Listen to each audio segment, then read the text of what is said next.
Hello, everybody, and welcome to Non Sequitur News for October 20th, 2024. It's Season 3, Episode 294. I am Mayor Watt, and along with the Sentient AI from the future, we're going to be talking about these 10 articles, which I did not put in the bot.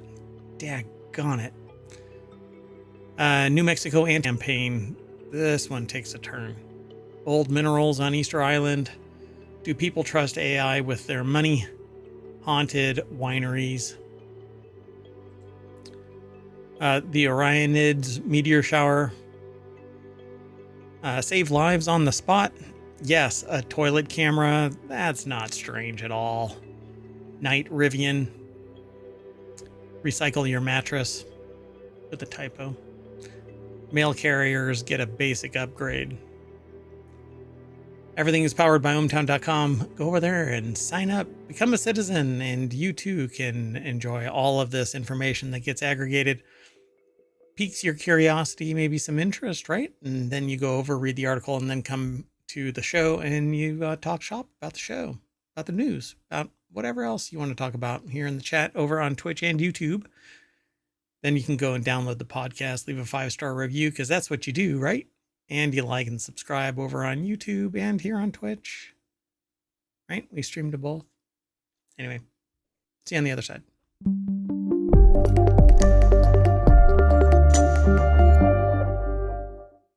All right, so I did not put the show notes in ohmTown, so I need to do that real quick.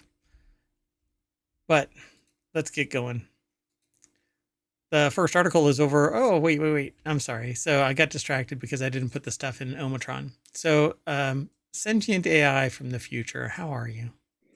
Good. How are you, Mayor Watt? And welcome to every ohmTown citizen who's joining us. Oh, and I grabbed the wrong headlines. I'm doing all right, except that I kind of messed up this intro by not putting the show notes in the bot. And the bot is not the Sentient AI, right? No, that's completely separate from me. That's right. So what about this? New Mexico taps meth cooking mass murderer for new anti-littering campaign. I mean, that's always who you want at the face of your campaign, right? When you think New Mexico, man, or when you think following the law, right? Anti-littering. Yeah. Just so you know, I put ohmTown into effect, so you can actually get the show notes, but they're in a wonky order, but the URLs point to the right source. So like it makes it obvious what you're going to be clicking to. So I'll clean it up. And I doubt we have many mass murderer articles in one show, so yeah, maybe it'll be easily figured out. This one is a shocker. Okay, so when choosing spokespeople for your campaign centered around good civic responsibility, our minds do not drift automatically to prolific meth cooks with serious body counts. Sure, the humble meth chef has certain public-minded qualities, industriousness, entrepreneurial spirit, and an all-purpose can-do attitude. Wow, lots of snark here. But they're also drug peddling murderers, apparently. So it is with some mild shock that this article reports that New Mexico has hired a noted fugitive murderer dead person, Walter White, who has been tapped to be the face of its new anti-littering campaign. So apparently, Wait a second, Cranston, isn't that the person who's the inspiration for Breaking Bad, or am I mistaken? So it says, well, Walter White is the Breaking Bad character. Oh, okay. So they're using the star from, right. I recognize the name, but okay, that makes sense. So Walter White is back in a pair of Vince Gilligan directed PSAs, and he really doesn't want you littering in New Mexico. So William Hughes over at avclub.com put this article together with a whole bunch of snark, but it's really just down to earth, so to speak, marketing using a very well-known personality. So it says, that's right, Bryan Cranston has paid back his longtime association with the Land of Enchantment by appearing in the state's new Breaking Bad Habits campaign, dusting off old hat, growl, and resting pissy face expressions for a pair of shorts in which the Breaking Bad star insists, "Keep your litter out of my territory." Yeah. So when I read this headline, I thought they actually hired a criminal for this campaign. I hadn't read the article. Then its clickbaitiness actually worked, because that's really what it was. Yeah. I don't know. It's supposed to be good natured and all, but I don't know. I'm not really into Breaking Bad. I understand the premise of it. I understand all of the machinations of it, but I didn't like the kind of, not really glorifying, but I just don't like kind of making it into a popular, happy-go-lucky show that everybody is really excited about. But to each their own, right? So hopefully folks who see the commercial will take Walt's hint and think twice before they toss their trash into or across our beautiful state. Gilligan stated. Otherwise, Heisenberg just might come after them, which is exactly what I don't really like. That, I mean, it's supposed to be good natured and all, and so you have to take it with a grain of salt and giggle about it. Oh, look, they're being funny, haha. But just don't litter. You don't have to sit there and right. put this subliminal. There's some kid who's gonna see this commercial and actually think, "Oh my gosh, something's gonna happen to me if I litter." Yeah. Which yeah. I'm all for instilling good habits, but fear you don't want of people somebody to be coming. Terrified. Exactly. Yeah. Anyway, I think it's really kind of, it's supposed to be good natured. So Cranston has occasionally joked around with his Walter White image, doing various reunions with his old co-star Aaron Paul, poke at the pair's legacy with the show. And he most recently suited up for real as Walt in 2022, appearing in 2 episodes of the final season of Better Call Saul, which is a spin-off from Breaking Bad. But yeah, there you go. Well, I've never seen either, but this is a surprising association. Yeah. It's an I mean, when you read this, you might actually think, oh, there's something going on, until you realize that it's from AV Club, and then odds on there's not something serious. But let's keep going. The next article is over in Technology Today. Mysterious 165 million year old minerals found on Easter Island defy plate tectonics. Tiny minerals are revolutionizing our understanding of textbooks. Our understanding of textbooks? How about our understanding by way of textbooks? Yeah, from textbooks. Or Easter Island, that goes into writing the textbooks? Yeah, because I don't think tiny minerals are helping me understand textbooks. But helping us understand, I don't know, the world around us via textbooks. Easter Island consists of several extinct volcanoes. The oldest lava deposits formed some 2.5 million years ago on top of an oceanic plate, not much older than volcanoes themselves, the volcanoes themselves that are on this island.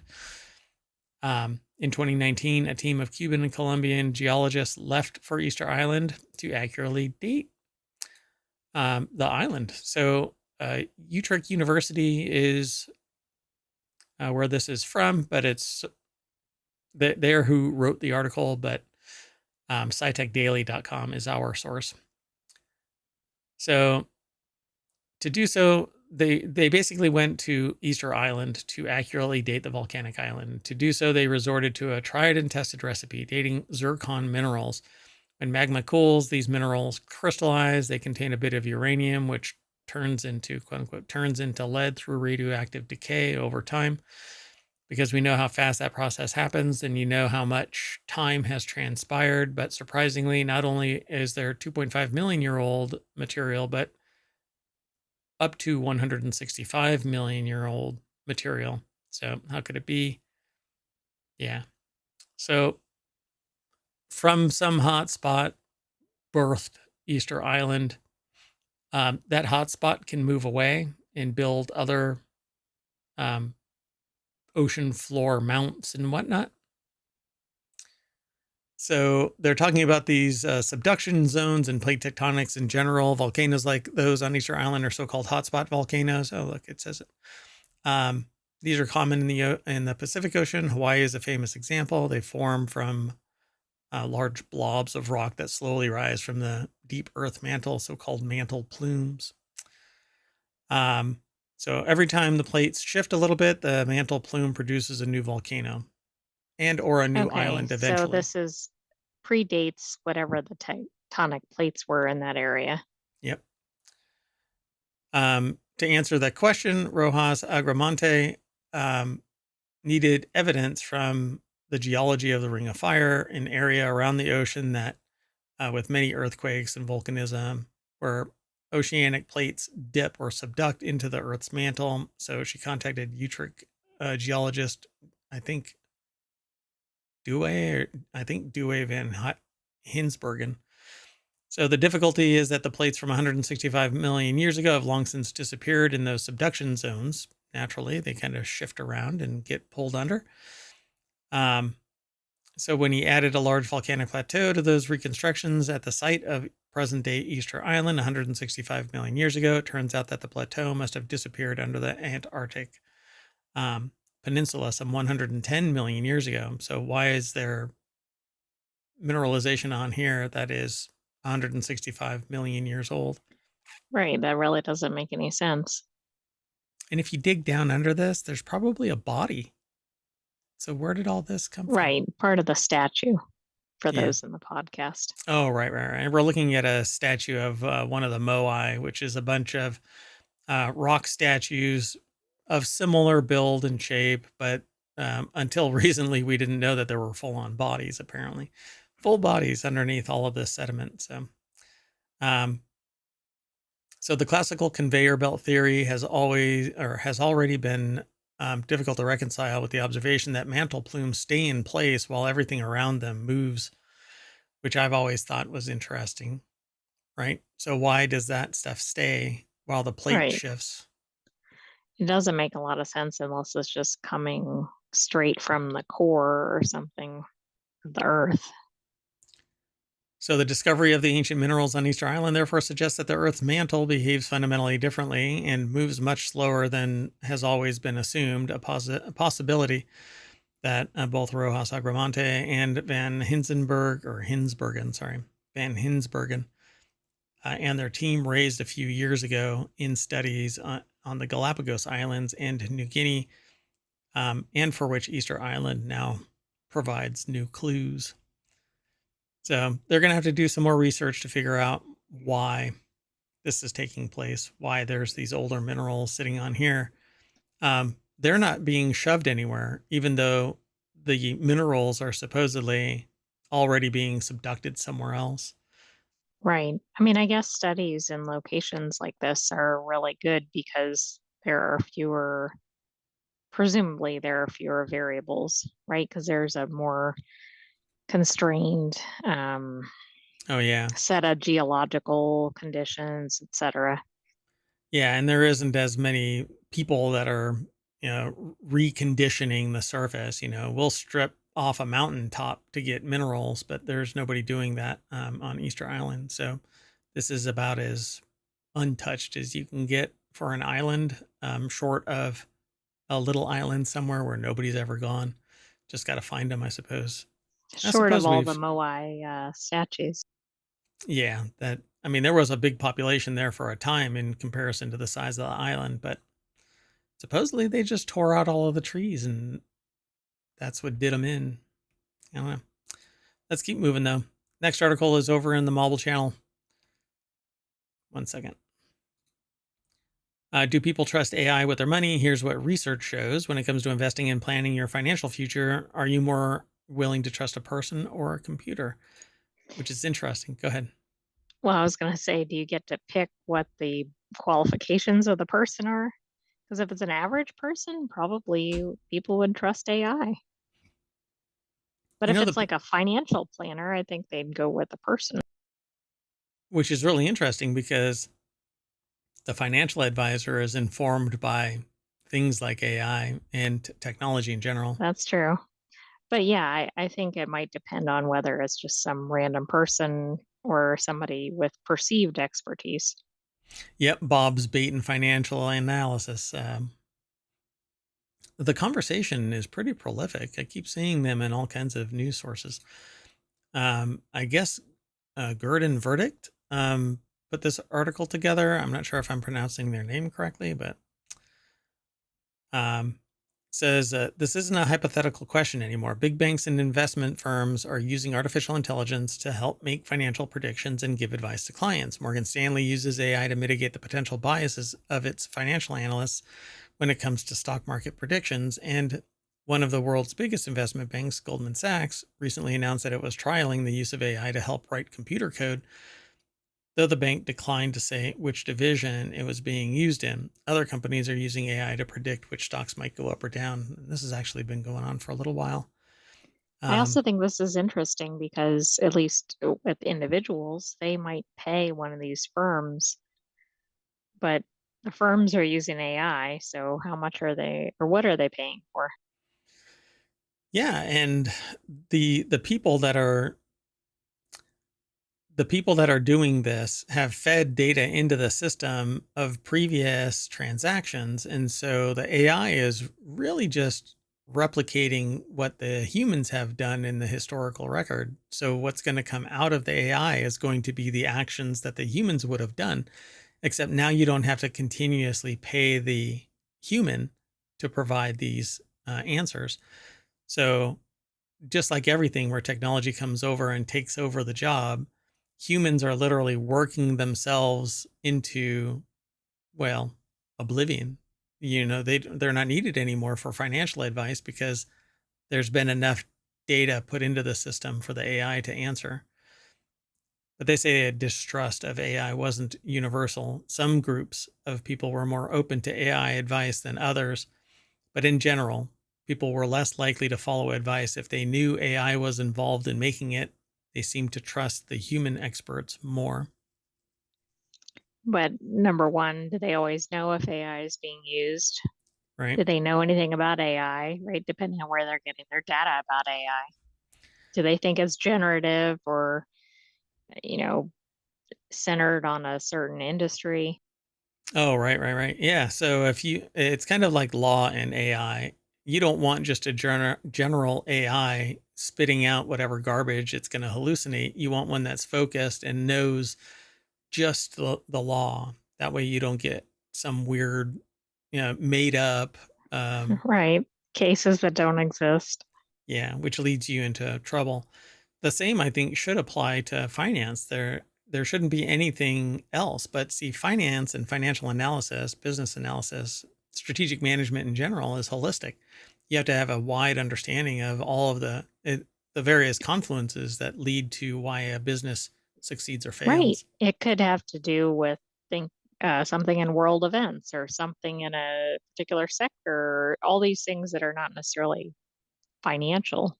Yeah, not purely financial, but then you do have technical trades. Technical trades focus on nothing but the ups and downs of the stock market itself and not the holistic analysis that somebody else might take. I follow a holistic analysis process. I don't just do technical trading. Day traders follow technical trades and then sometimes react to news in key moments. But yeah, I can see why some people, and the article basically says that people would rather trust humans, but there's a cohort that would rather trust AI because of the internal biases of the analyst. Yep. Let's keep going. The next article is eventually going to appear because this browser is really killing me. Yeah, the next article is over in the Order of the Grape. The most haunted wineries in the world. It's spooky season, and there's a couple of articles in here in tonight's show where I decided to inject Halloween. Be honest. So this Well, is it's one of them. getting pretty close. Yeah, 10 days, right? So it's spooky season, which means it's time for scary movie marathons, haunted hay rides, and of course, recounting creepy winery ghost stories while sipping on your favorite Cabernet Sauvignon. Um, Historic wineries can be centuries old, located in remote areas, and filled with generations of family folklore, making them prime suspects for paranormal activity. Think screams coming from the vineyards. Ah! I mean, That's that could me. be dangerous if you're sitting there with a wine glass with a red wine. Yeah. And you hear that, you might break the glass, spill red everywhere.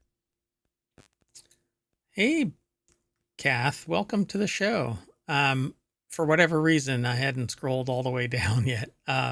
So good to see you. So think screams coming from the vineyards, mysterious objects flying through the air, or unexpected sightings of a scorned woman in a elegant green gown roaming the chateau hills. So vinepair.com and Hannah Staub put the article together. And so they talk about various wineries around the world that are the most haunted. And I guess there's a lot of these chateaus here in France. So I chateau, mean, that makes more sense, right? Than somewhere that hasn't existed for a long period of time, right? There's more potential for generations of ghosts. yeah, Joe's Winery up the street that's in a strip mall is not going to be the same as one that has seen King Charles the Seventh's children hang out there. So Chateau de Brissac, I guess it is. I'm not. I can't pronounce French very well. From the Loire Valley in France. Um, Ghostly figure often seen around the castle in a green dress, so that makes a call back to the little intro. It's thought to be the spirit of Charlotte de Brise, one of King Charles the Seventh's children. In the 15th century, Charlotte was allegedly unhappily married to a nobleman and was caught having an affair. And her jealous husband killed her in a fit of rage. And now they haunt the chateau. Chateau du Tilane, or Tillan, from Bordeaux, France. Not to be outdone, France's esteemed Bordeaux region also boasts a grand chateau haunted by a similarly named lovelorn woman called La Dame Blanche, or the White Lady. The castle's lore suggests this is a ghost of a Moorish princess named Blanca. Blanca is said to have fallen in love with someone who her father deemed unfit. Look at that. How about, I don't know if it's pronounced Beringer or Beringer. It might be Beringer Vineyards, because I think I've had Beringer wine. Napa Valley, California, the Beringer Estate is the longest continuously operating winery in Napa Valley, so it makes sense that the winery is rife with a haunted story. Haunted history is what they say. So the property's Rhine House was built in 1884 and functioned as Frederick Beringer's residence. The gorgeous 17-room mansion was modeled after the family's German home in Mainz on Rhine.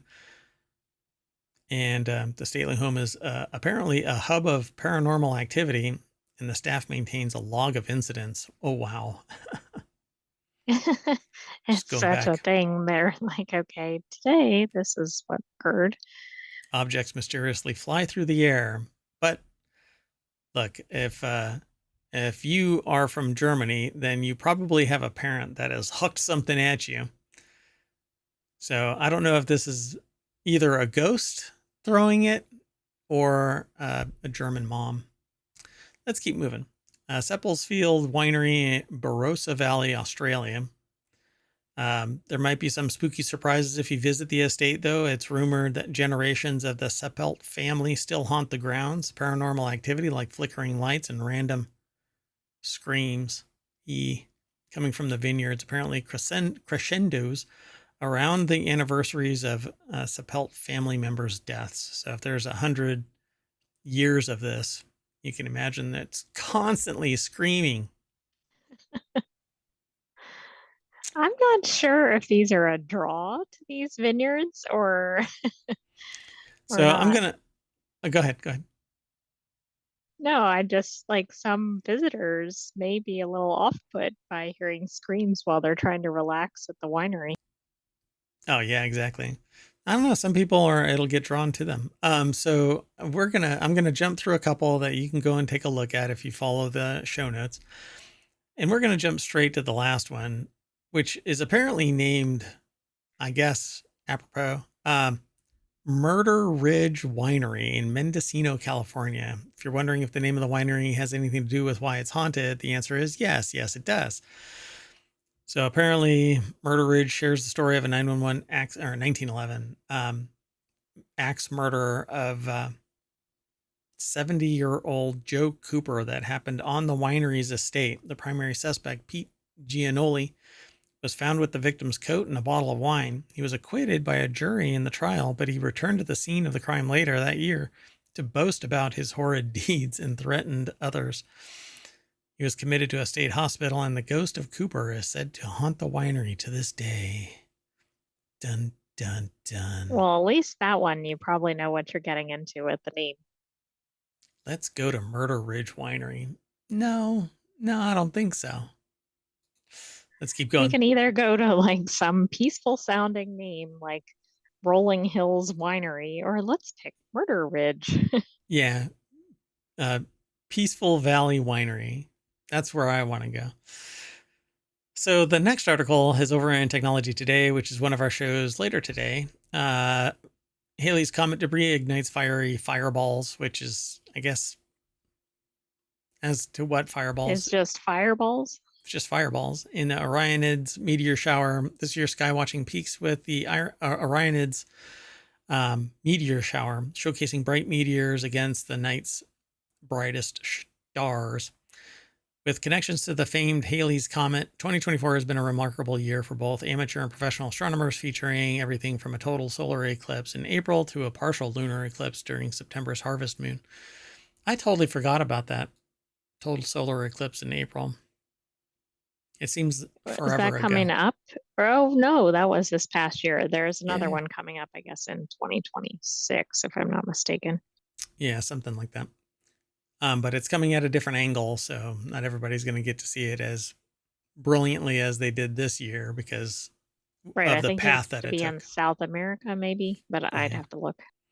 So it happens all the time in various places. Wayne Smith from NASA put the article together. It's over at scitechdaily.com. And so, yeah, you're going to see a bunch of meteor showers. I don't know how long this actually lasts. Let's see. Well, it's October 20. Well, today and tomorrow, this weekend. So good timing, I guess. Viewing tips for the best meteor show is get away from light. In less than 30 minutes in the dark, your eyes will adapt and you'll be able to see the meteors, but you really need to get away from light pollution.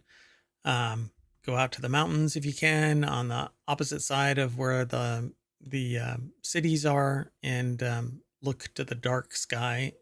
If you get too much light pollution, you won't see much. So it says, aside from potentially producing spectacular fireballs, the Orionids reflect quite a legacy. Their parent comet is the most famous of them all, Halley's Comet. Each time that Halley returns to the inner solar system, its nucleus sheds ice and rocky dust into space, and then that dust eventually become the Orionids in October, and the Aggregades, from Aquarius, and I guess it's in that region, in May if they collide with Earth's atmosphere. Comet Halley takes about 76 years to orbit the sun once. The last time Comet Halley, I don't know why they don't just refer to it as Halley's Comet, was seen by casual observers in 1986, and it will not enter the inner solar system again until 2061. So you basically get to see these remnants as we brush through them. Right. So you might want to see them if you have a chance to. Yep. Just try to turn off all the lights around you and give yourself a little while to adjust, and you'll be able to see them. All right, let's keep going. The next article is over in Technology Today. Tiny new invention diagnoses heart attacks in minutes and could save lives on the spot. A rapid and precise blood test could deliver quicker results to physicians and first responders.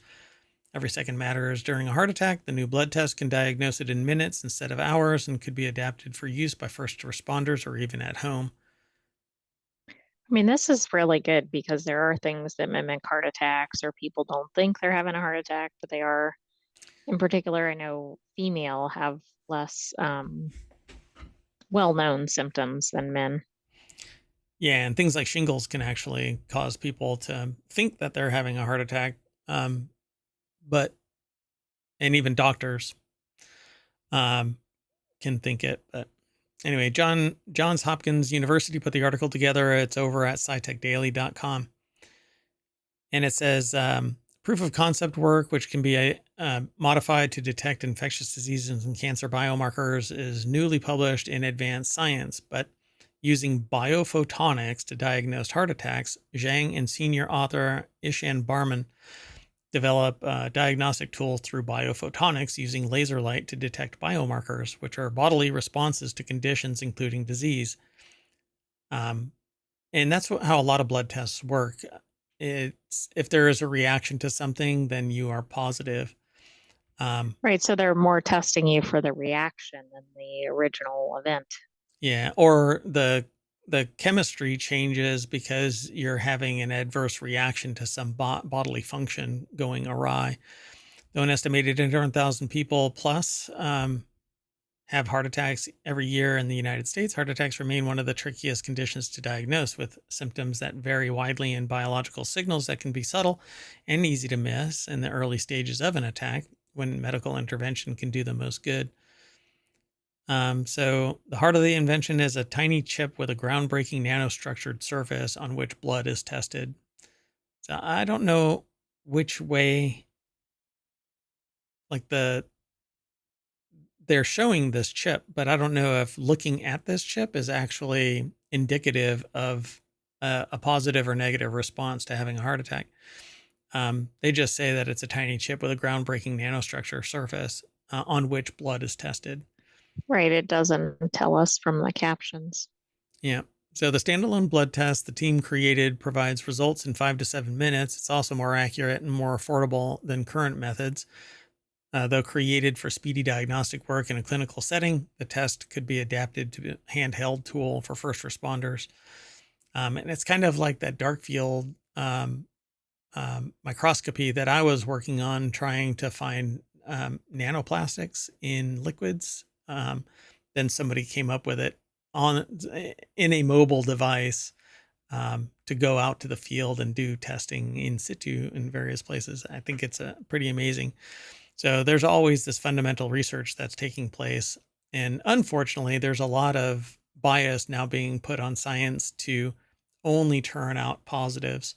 And at the nearest hint of a quote unquote failed experiment, instead of assigning it as a positive regardless, because now you know that that way is not the right way to find this or that or the other or prove something, they basically say, well, if I don't think that I'm high enough in the success percentage, I won't even bother doing it. And now we're seeing a lot of fraudulent science making it through to journals and stuff like that.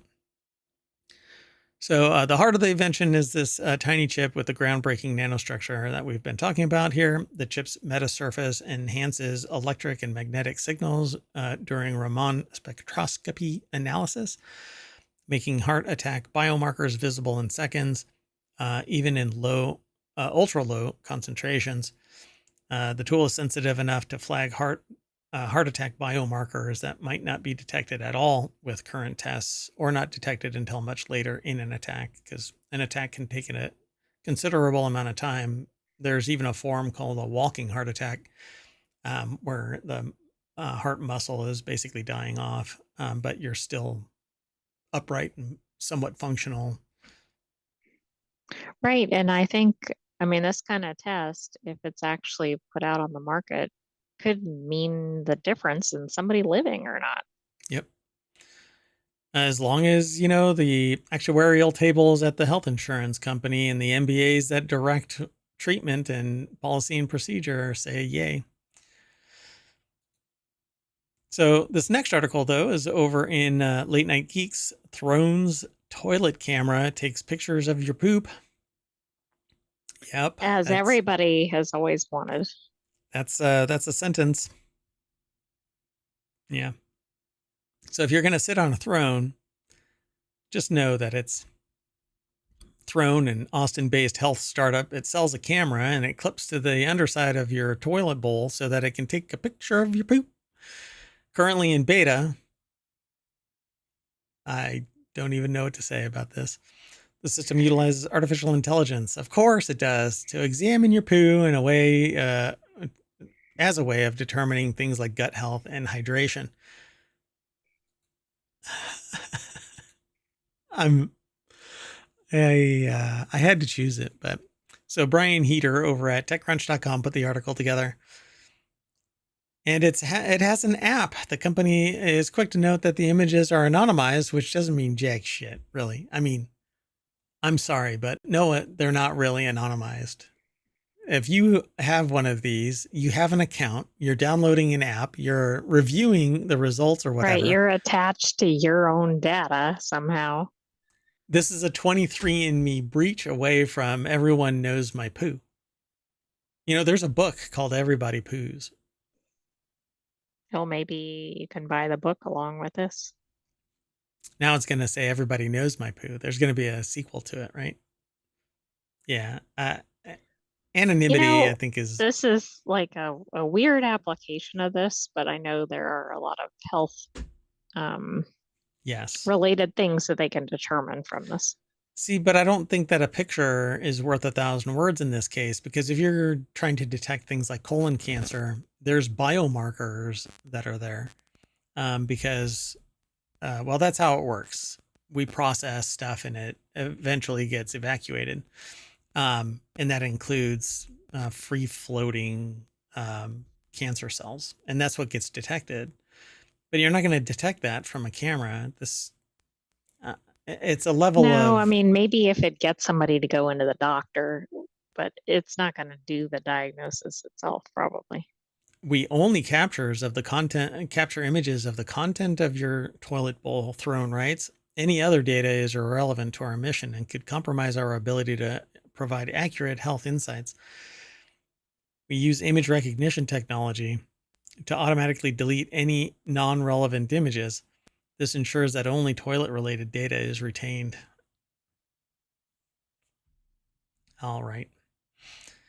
So it says, we do not access an individual's data. Our team only analyzes anonymized aggregated data, which means that data can't be traced back to the original owner, i.e. you, which again, I don't buy that for a second, but that's okay. I'm not maybe the it's customer for harder this. to do that, but I don't think it's impossible. Yeah, I mean, it's a data breach away from somebody seeing pretty much anything. Sadly, this could totally be a target for that, right? Yeah, sure. So shortly after raising an initial $1.2 million from investors, including Knight Capital, Reef Ventures, and Hustle Fund, the company found itself at a crossroads. Within 6 weeks, we came to the painful realization that the market was just blocked up, and capital wasn't flowing, and customers weren't being retained. It was almost like there was... sorry. There wasn't enough there to really hold back the tide. Well, anyway, so we pivoted, and our investors were shockingly cool with us tackling consumer hardware. Throne didn't just pivot, it pivoted to poo. The company is focused on both the aging population and those with chronic digestive conditions, including Crohn's disease, ulcerative colitis, and IBS, which is interesting that this article mentions Crohn's disease, because we have another article that talks about it. But let's keep going. Sound good? Sounds I good. mean, I don't want to... Yeah, I'll just leave it alone. So the next article is over in Reality Hacker. Rivian gets Knight Rider spooky for Halloween. The Rivian mobile app offers Halloween car costumes, such as the iconic kit from Knight Rider. So if you've never seen Knight Rider, you have this car, and it is supposed to be artificial intelligent vehicle. Nick Goat over at digitaltrends.com put the article together. I actually loved watching this show when it was on. So the software update available in the Rivian mobile app until November 4th provides car costumes which take over the vehicle's screen, lighting, and sound systems while in park to transform it into 3 different cars. Nostalgic fans of Knight Rider TV series will be pleased that there is an option to turn it into the kit. There's an extra treat for Rivian Gen 2 owners. The interior light bar will feature Kit's iconic beaming red light, and it actually goes back and forth. No, it's kind of like Cylons from Battlestar Galactica. So no less nostalgic fans of Back to the Future movies will get a treat to turn their car into the DeLorean time machine. With this option, the screen turns into the classic time traveling interface with the audio system, plays the movie's music and acceleration sound effects. So I mean, that sounds fun. Yeah, when you hit 88 miles per hour, you're going to see some serious, well, the camera's going to see some serious shit. Anyway, for a more traditional spooky time, you can opt for the Haunted Rivian car costume featuring 8 different sound effects and 3 different color schemes. Static and ghosts will take over your interior display. So there's the DeLorean. There's the Kit. Is the third one just the regular? Yeah. Oh. Yes, just regular Halloween. Oh, look, they even make that little joke, huh? Hitting the key 88 miles per hour button will engage the car's light and sound effects front and back. Well, that's smart. They didn't say, like, everybody go drive 88 miles per hour. I'll do it.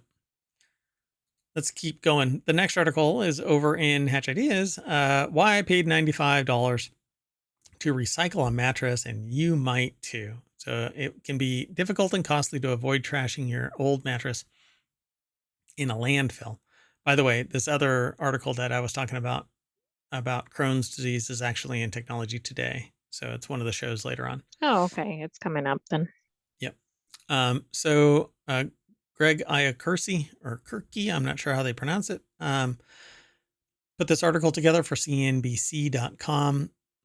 Donating their old queen-size mattress proved difficult. They recycled it and paid nearly $100 for the service in New York. More than 75% of mattress materials like wood, foam, steel, and fiber can be recycled, and the economics can be challenging for recyclers.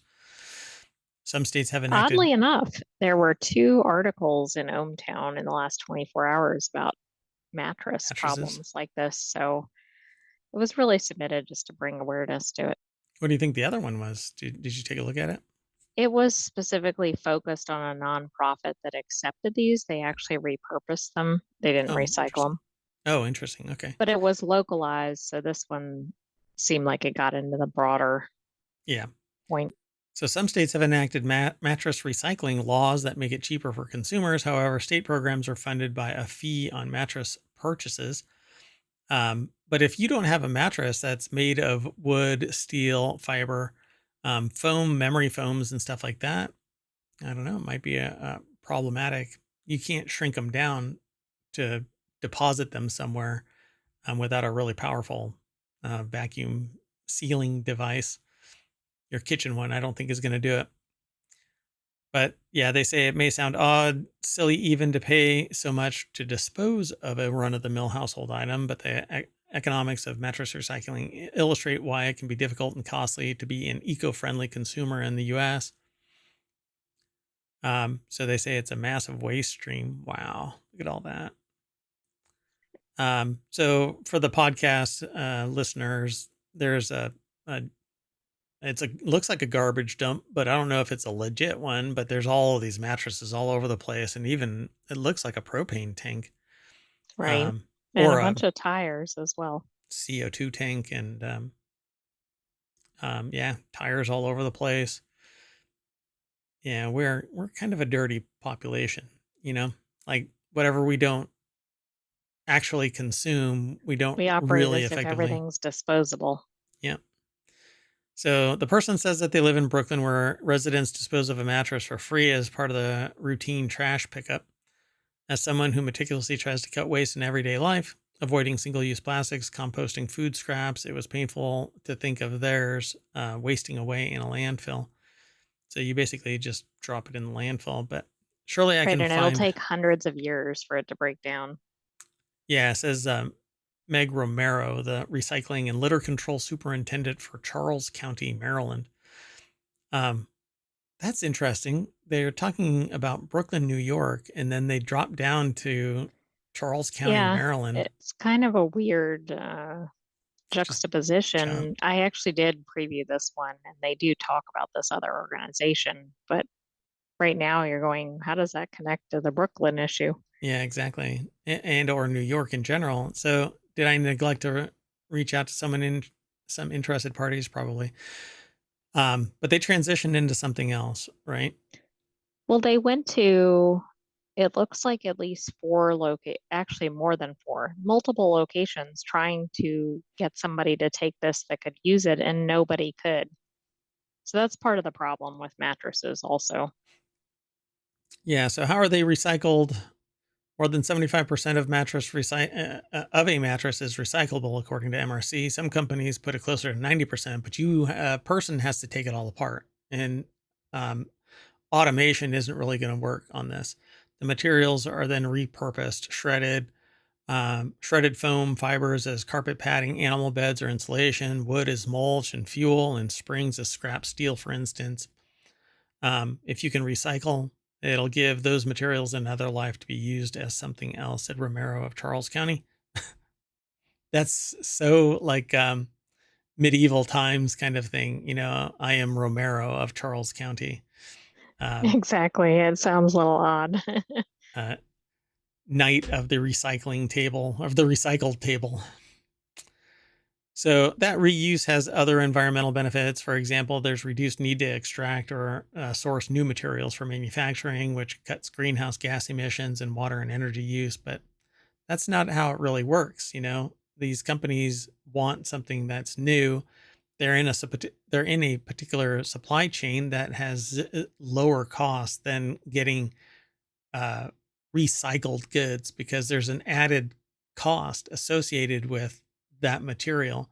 It isn't just the source providing the raw materials; it's now the source is getting recycled material, then having to take it all apart, then recondition it, either melt it down or shred it or turn it into whatever it's going to be repurposed for, and then it goes to the person that's turning it into something else, and so you end up with it being more expensive. Recycled stuff is more expensive, but it's It supposed is, to and I lower the think the cost. best is to try to get it Oh, reused if it makes sense.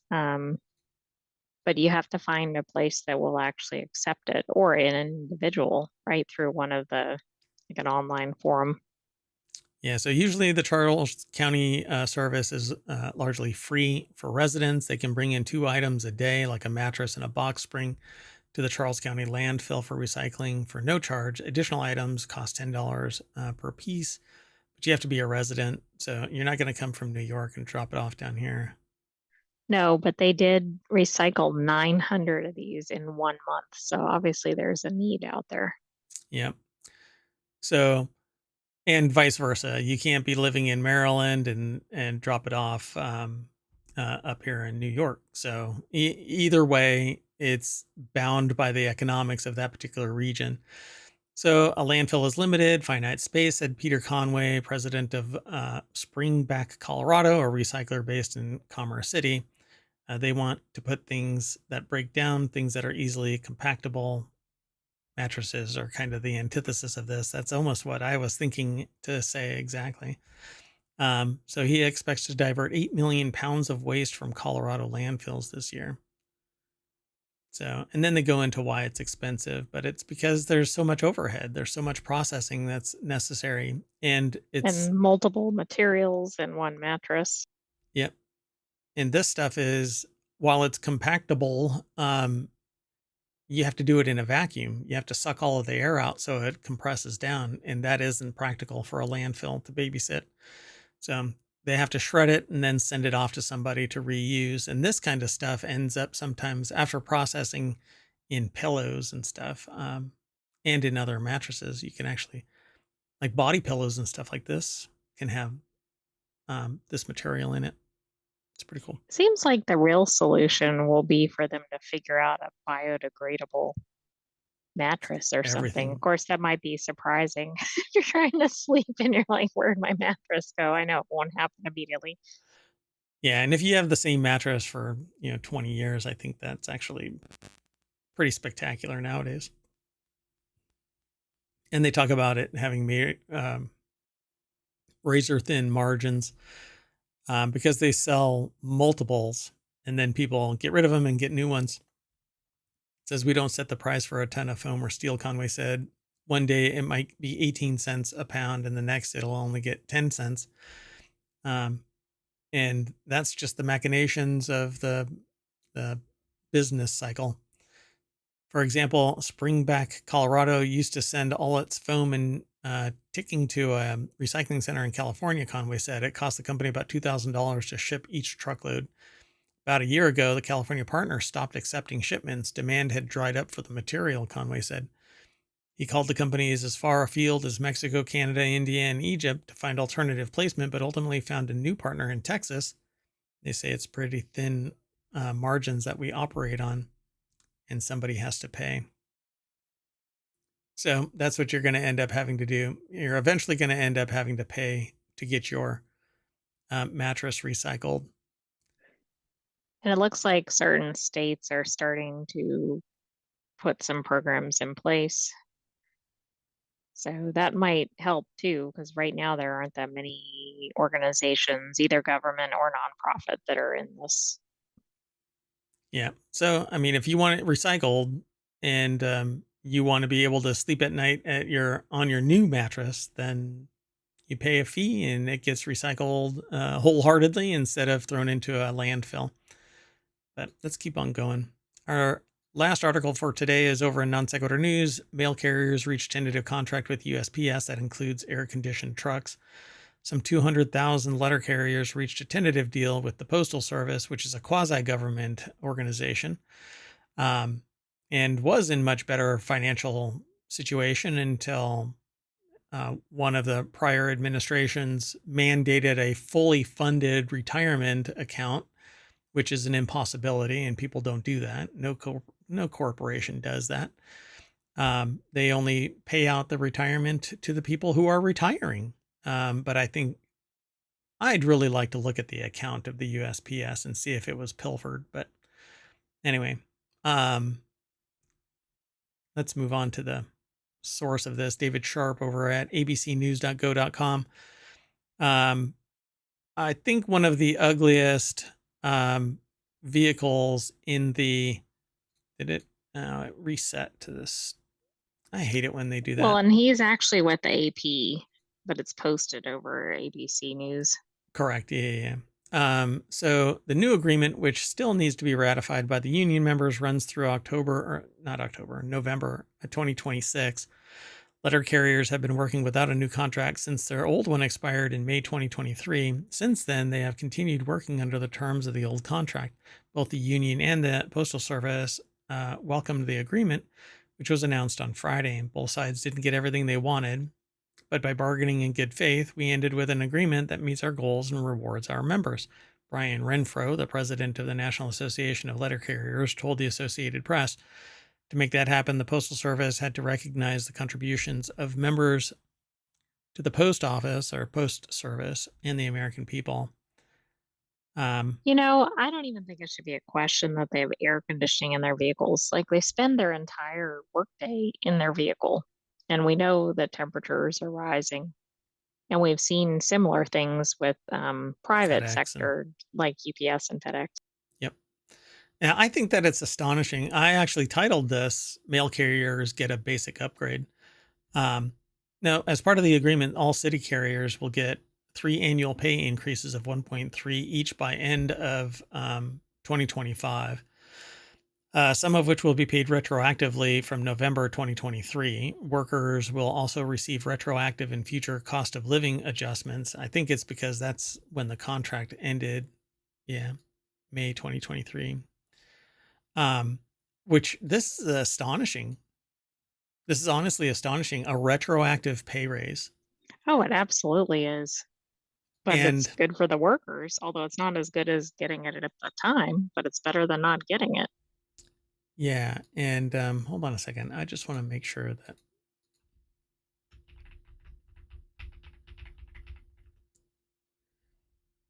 Yeah. So the USPS relies on revenue from the sale of stamps, products, and services to cover its expenses and is generally self-funded. However, the USPS has been unable to cover its expenses and debt for 15 years, but that I think is because of the machinations of The the, change with the retirement program. yeah. Um, Well, and also expenses have gone up, but even though they've raised the prices of stamps, yes, I understand they might be very high percentages because the prices are so low to begin with, but they probably haven't kept pace with things like fuel costs and salaries and other things. yeah. So, um, I think because it was a quasi government agency, but it didn't get taxpayer dollars, but it was forced to capitalize its retirement account like fully, which it was bizarre. Um, Now they're being, because of the agreement with the union workers, they're going back in time to pay people from November 2023. Which is That's, just really interesting because you don't see a lot of back pay unless somebody had a lawsuit and won. yeah, and that's an individual too. It isn't going to be Well, an right, not entire an entire union. organization, right?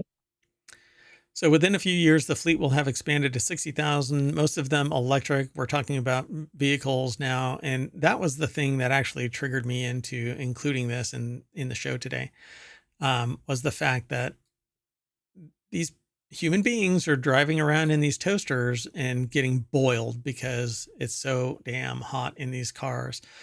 Um, Even risking their safety by having the door open. And just recently, we were outside of ohmTown, and a UPS truck, not a USPS truck, but a UPS truck, had its door open um, while they were driving to keep cool, because it was inordinately hot. So I found it really, and I've always kind of thought that this was weird. Like, why do they not maintain air conditioning in these vehicles, having to have the door open all the time? And I think it's because they have to open and close the door, so it's going to be kind of hammered a lot. Right, and But it's probably going to be costly, but I'm sorry, that's hard to put a price tag for yeah, basic safety. yeah, it's sociopathic. Even and it, I think the reality is it slows down uh, ingress and egress of the vehicle by these people who are carrying packages around. And I just think that it's absurd. That's probably the uh, the rationale here. So apparently, this is the second contract negotiated since DeJoy was appointed in 2020. It is expected to take several weeks for union members to ratify it. I'm surprised that DeJoy is still around, considering how much and how I think. So DeJoy actually has a shipping company outside of USPS, which I've always thought is a conflict of interest. That's where he's from. And then he optimizes the USPS by destroying brand new equipment and stuff and just throwing it out, only being hobbled by public discourse, slamming the idea of it. And then they had to buy more equipment and put it back into place, is my understanding. And I think he's put in place by a board, so the board needs to take action if they want to put somebody else in, and I don't think they have. Nope, they have not. Anyway, and that's it, So what we're going to do for today's show is we're going to lick a stamp, and that'll bring us back to the front page of ohmTown here in a second. Boink. And I'm going to say, see you later. We're going to reset. And right after this show is, what are we going to do today? Is it going to be technology? WarCrafters, and then we have technology today, and then four-wheel tech. That's right. So we did 4 shows yesterday as well. 3 of them are the weekly shows and the non sequitur news. So we've got 3 more shows today. So see you in a little bit. You want to say bye? Good night, ohmTown citizens. Stay tuned because we'll be back shortly. See you soon.